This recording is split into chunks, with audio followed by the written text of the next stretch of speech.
toujours Dave Nature, Dave.nature sans le E. Je parle de nutrition et de santé et j'ai des idées qui sont un peu à contre-courant si on peut dire. Et je suis venu casser sur YouTube. Est-ce que vous savez quelle partie de la viande rouge est la moins grasse? Du bœuf. Ah, du bœuf, la moins grasse, c'est ce qu'on appelle le poire, mais rien, sur les bistecs. Ok. Après, sur l'attaque, côté entrecôte, on est toujours un peu de gras. D'accord. La bête la plus grasse, c'est l'agneau. On est d'accord. C'est, voilà, si on veut faire du sport ou du régime, C'est ça. donc faut pas manger d'agneau. Ok, ça marche. Voilà, ces putains de croyances qui font croire que le gras cause la prise de gras et doit être mis de côté dans les régimes, alors que c'est extrêmement important pour la santé. C'est extrêmement important pour le plaisir, le goût, qui sont deux piliers importants de l'alimentation, pour la tenir à long terme. Et surtout les graisses animales, si les animaux ont été élevés sainement et nourris sainement, ils auront des graisses extrêmement saines, c'est littéralement les graisses les plus saines pour l'être humain en fait, surtout si elles sont crues.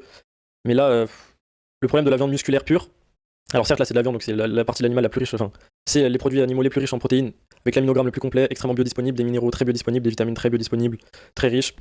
Le problème c'est qu'il manque, c'est quand même des protéines qui sont dites acidifiantes, parce qu'elles créent, il y a beaucoup d'acides aminés qui créent des composés soufrés. Il faut équilibrer ça avec des collagènes. En fait, le problème, c'est qu'on ne mange que les muscles aujourd'hui, alors qu'on est censé manger l'animal entier, du nez à la queue. Donc les os, la peau, la graisse, la viande, les organes. Et aujourd'hui, on ne mange que le muscle.